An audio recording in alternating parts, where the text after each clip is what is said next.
Hey, everybody. Dwayne Kerrigan here. We're just dropping a little episode. I think it's about 12 or 15 minutes. We had a conversation with Emma Murray prior to our interview that we're going to be launching very soon on mindset.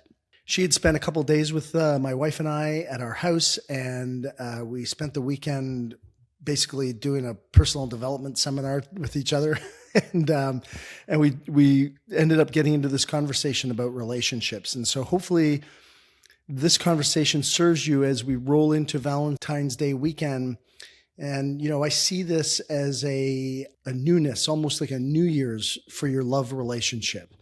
And if we look at Valentine's Day in that way, not necessarily to buy flowers or gifts, but to build awareness of love and joyfulness and mutual respect and awareness and meeting one another's needs, that's where the relationship enriches. And so hopefully this conversation serves you, or if it serves others or you think it serves others, please share it because there's nothing better in this world and nothing makes life feel greater than having an amazing relationship that is just full of love and abundance when it is going and operating at its peak level. Bless you guys. Have a wonderful weekend and enjoy your heartfelt love on Valentine's Day.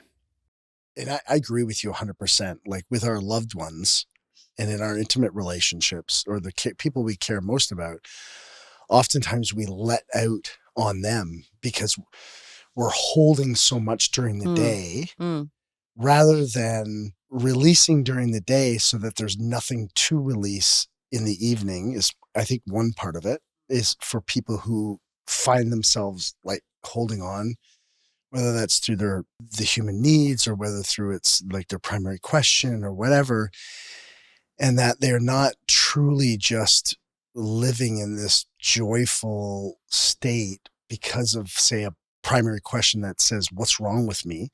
If you have a primary question of like, what's wrong with me? Then at work, you're always guarding that. And then you come home and you've come home wound.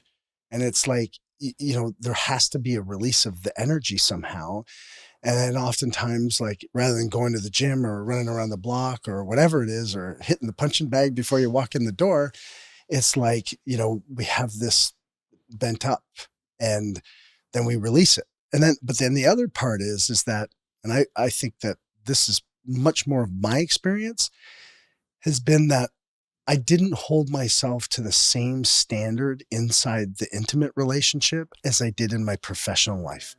So I could treat somebody better out in the business world, but then I would come home and then not treat the person I love the most with the absolute most dignity that I possibly could because I thought I could get away with it or they won't leave me or you have some story around that when that's, obviously not true.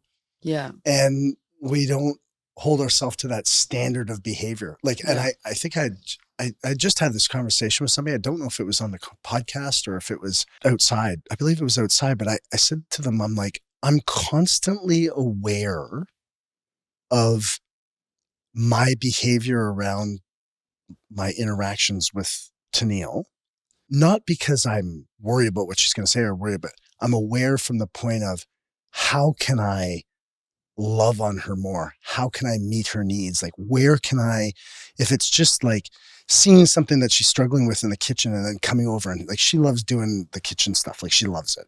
She really does. Like I asked, can I help? Can I help? No. But there's also the opportunity for me to see where she might be struggling and then come over and help support or go do something else.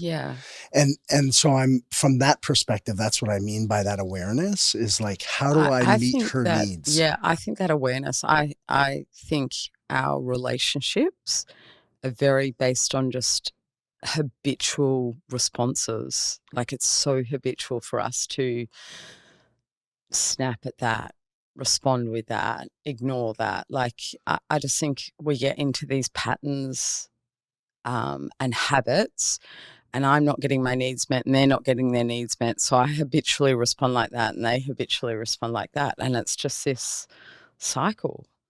And I mean, I said to you the other night, I know two couples that, you guys making the third, that I would want their relationship. Oh, And thank you. and outside of that, I'm like, I don't want that. Yeah. That's just Well, that's why would we? I mean, our relationship is our it's it's it's the core of our existence here, and we're just living in this way that's just so destructive and unkind and unpleasant. yeah. And it's, it's like the relationship piece there. Like if things are not good in your relationship, they're not good anywhere. Mm, You show up in a different way every area of your life. If mm, things are tense and tight at home in mm, your intimate relationship, and we all know how that feels. mm. And when things are going great, it's life could never, nothing Yeah, can be wrong in life when the relationship is at its yeah. peak. And then, between the peak and the bottom, it, has the sliding scale of emotion, and it impacts us in so many ways that people don't think about. But I think to your point about the habitual process, it's like, I love the quote of the chains of habit are too light to be felt until they're too heavy to be broken. Wow, I've never heard that. I Yeah, love that. I forget who I do know it. I can't think of the name, but it'll come to me. But and so that quote to me is like, we have to be careful about the habits that we carry, and because they habits become rituals, and then the Yeah, rituals are the patterns of our life, yeah. and so, anyways, My observation being here these couple of days, I get excited about, how I said my primary need of, that moving away from value of neediness and, people relying on me, and I think that's for me the thing that holds me back from getting into another relationship is that connection at the moment feels like a demand, another demand I have to meet. Watching you and Tennille, I get excited about the possibility of being in a relationship where I get to treat someone like that. mm, Like thank you. I've Yeah. never felt that. Like that's on me.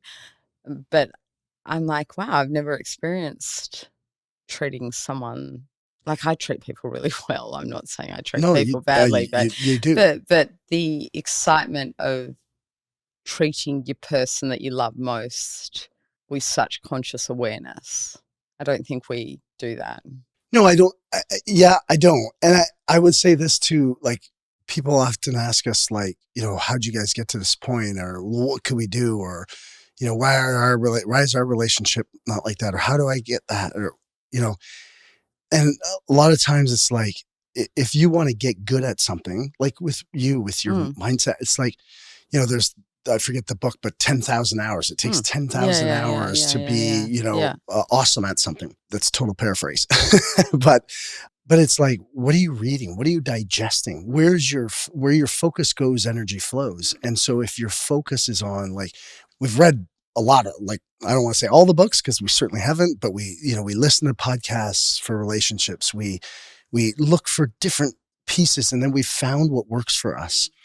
And what works for us might not work for anybody, for other people. Like it just works for us. But that's the beautiful journey inside the relationship. Whereas it's like we focus on what we want in the end state rather than just enjoying the process of becoming those people Mm, in the end. mm, And I think for us, like that kind of was that distinction was like, oh, our relationship needs to be in a place. No, it doesn't.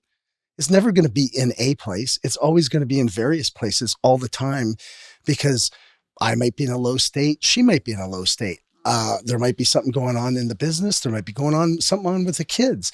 And so we're flexing and flowing. And mm, that is the beauty. It's easy to sail a ship in calm waters. mm, But the question is like, how do you have the compassion and the empathy and the awareness to see in somebody else and the desire, like the deep desire to meet someone's needs? And then those habits become an addiction. Like I mm, get addicted to lighting her up. mm, And so now like all my needs get met through her. mm. And so then it becomes a self-fulfilling prophecy.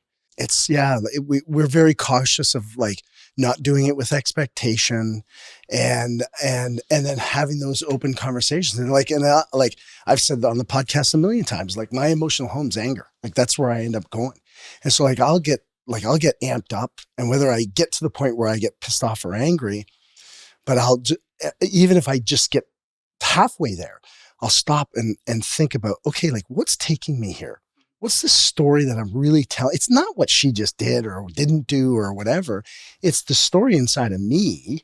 And then what's taking me there? Is it my primary question? Am I, have I moved in my level of consciousness? Am I meeting a need or didn't get a need met? Am I reverting back to an old primary question, or am I getting sucked into an old story that I tell myself? And, and Tennille referenced that book, Loving What Is by Byron Katie. Those 4 questions that she uses in her work is amazing, that just help you like stop and just go, okay, wait a second. And then now we have these conversations after. It's like, man, I'm so sorry I got pissed off there. You know what? I got thinking about it. And my old primary question of like, am I doing this right? Popped up. And I saw you doing something. It's not the way I would have done it. But then I took it on me. And I got myself worked up. It wasn't like you didn't get me worked up because you were doing what you were doing was fine. Yeah. We get ourselves worked up, but we want to project it onto other people because we're afraid of not being enough. And that fear of not being enough allows you to like point the finger to somebody else, because it can't be me, it's got to be them, because if it's me, then I'm not enough, which is not true at all. It's that you're just like, the truth is you're just a human being walking the path, learning like we're all learning. We all experience this human condition together, but yet it's like this game of like, we're all trying to hide from it. And it's like, to me, like I had a conversation this morning with a deep, dear friend of mine. I just said like, dude, like we're all messed up in some way. The goal is not to get unmessed up. It's to appreciate and love yourself for where you're messed up, and be, hey, I'm accepting of that. And then now all of a sudden you don't have this feeling of being wrong. You go, oh, I'm just being a dork again. That's why I always say to Tennille, I'm like, I'm just being a dork. I'm such a dork. I don't know how I do this to myself. I get myself worked up. I'm such a dork. And it's a playful way for me to just go, where before I'd be like, fuck, I'm a loser, or I'm stupid, or why do I keep making these mistakes or whatever? Because you do this like figure 8 where you go through this, like, whatever it is, judgment, depression, and then into happiness, and then back and around. And we do these figure 8s all the time.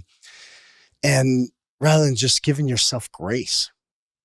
Yeah. And finding grace inside the relationship. Anyways, well, it's been a joy for me. So thank you. Well, thank you. I appreciate it. And we've loved having you. Thanks for listening. I appreciate you being with us. If you found value in the show and know a friend or coworker who could benefit from this conversation, please share the link.